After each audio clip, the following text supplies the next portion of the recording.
दोस्तों आज बात करते हैं मिडिल ईस्ट की कि मिडिल ईस्ट में जो इतिहास लिखा जा रहा है वो नॉर्मल साधारण तरीके से नहीं लिखा जा रहा है। आज जो इतिहास लिखा जा रहा है मिडिल ईस्ट में वो खून से लिखा जा रहा है। आइए जानते हैं क्यों और कैसे। एक तरफ है ईरान जो खुद को ना हारने में सबसे कामयाब मानता है। दूसरी तरफ है इजराइल, मिडिल ईस्ट की सबसे पावरफुल मिलिट्री आर्मी। तीसरी तरफ है the supreme leader United states. Imagine अगर ये तीनों आपस में भिड़ जाए तो बात सिर्फ इन तीनों की नहीं रहेगी, पूरी जियोपॉलिटिकल पूरी दुनिया हिल जाएगी। पर ये वॉर शुरू कैसे हुई, आइए देखते हैं। आज ईरान और इजराइल एक दूसरे को खत्म करने की बात करते हैं, लेकिन एक वक्त था जब दोनों एलाइज थी। सब कुछ बदला 1979 ईरानियन रेवोल्यूशन के बाद। नए इस्लामिक रजीम ने इजराइल को डिक्लेयर कर दिया जियोनिस्ट एनिमी और अमेरिका को कहा ग्रेट सैटन। उस दिन से शुरू हुई एक shadow war, assassinations, cyber attacks, secret operations और सबसे डेंजरस चीज प्रॉक्सी वॉर्स। न्यूक्लियर बॉम्ब इस पूरे कॉन्फ्लिक्ट का सबसे बड़ा मुद्दा है। ईरान का न्यूक्लियर प्रोग्राम, इजराइल का कहना है कि अगर ईरान न्यूक्लियर बॉम्ब बना लेता है तो इजराइल की एग्जिस्टेंस को खतरा है। 2015 में एक न्यूक्लियर डील हुई थी, joint comprehensive plan of action, लेकिन 2018 में यूएस ने डील से विड्रॉ कर दिया। उसके बाद ईरान ने यूरेनियम इनरिचमेंट बढ़ा दी और तब से इजराइल की इंटेलिजेंस एजेंसी और मिलिट्री ईरान के न्यूक्लियर प्रोग्राम को डिस्ट्रॉय करने की प्लानिंग कर रही है। अब बात करते हैं कैसे शैडो वॉर से रियल वॉर तक ये लोग पहुंच गए।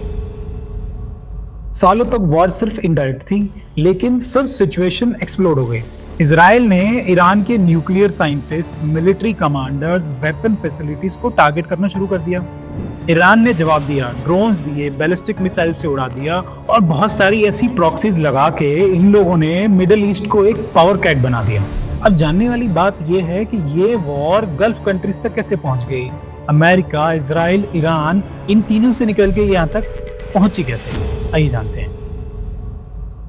तो उसका असर इन तीनों सिर्फ कंट्री तक नहीं रहा, मिसाइल और ड्रोन ने गल्फ कंट्रीज को भी हिट करना शुरू कर दिया। सबसे ज्यादा प्रेशर में आ गया United state of America. UAE ने कंफर्म किया कि वॉर के दौरान 180 से ज्यादा बैलिस्टिक मिसाइल्स, 800 से ज्यादा ड्रोन्स उनकी तरफ लॉन्च किए गए। एयर डिफेंस ने ज्यादातर इंटरसेप्ट कर दिए, लेकिन फिर भी 3 लोगों की मौत, 50-60 से ज्यादा घायल हो चुके हैं। और जब तक ये वीडियो आप देखोगे तब तक और भी लोग घायल हो चुके होंगे या और लोगों की मौत हो चुकी होगी। सिविलियंस, बिल्डिंग और इंफ्रास्ट्रक्चर बहुत सारा डैमेज हुआ है। दुबई और अबू धाबी के आसमान में एयर डिफेंस मिसाइल्स रात भर चमक रही थी। सोचो, एक ऐसी सिटी जो कि टूरिज्म और लग्जरी के लिए इतना फेमस था, वो सडनली वॉर जोन के रडार में आ गया। अब बात करते हैं ड्रोन वॉर की। इस पूरी वॉर में सबसे इंटेलिजेंट और सबसे जो चीज निकली है वो है ड्रोन वॉर। मैं आपको बताता हूँ ये कैसे। ईरान के पास थाउजेंड्स ऑफ अटैक्स ड्रोन हैं और रिपोर्ट के अकॉर्डिंग ईरान ने गल्फ कंट्रीज और यूएस बेसिस पर ड्रोन स्ट्राइक किए थे। मिसाइल और ड्रोन ने यूएई, बहरान, सऊदी अरेबिया, कुवैत सबका इंपैक्ट उस पर दिखाया। कुछ अटैक्स ने ऑयल फैसिलिटीज, रडार सिस्टम तक तबाह कर दिया। यानी मिडिल ईस्ट की एनर्जी और वाटर इंफ्रास्ट्रक्चर भी टारगेट बन गई। अब एंट्री होती है इस वॉर में अमेरिका की।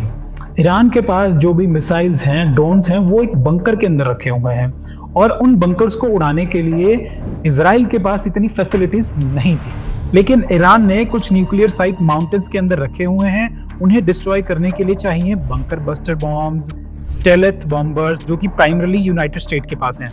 इसलिए अमेरिका डायरेक्ट कॉन्फ्लिक्ट में इन्वॉल्व हो गया और यूएस स्ट्राइक्स का टारगेट।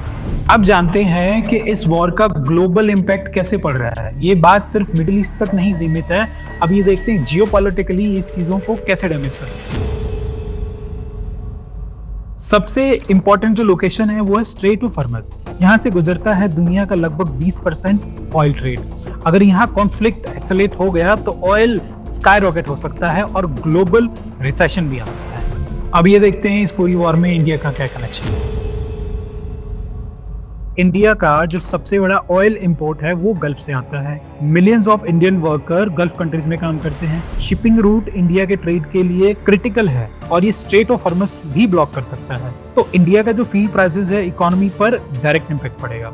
इसलिए इंडिया नॉर्मली न्यूट्रल डिप्लोमेटिक होकर इस जंग में खेल रहा है।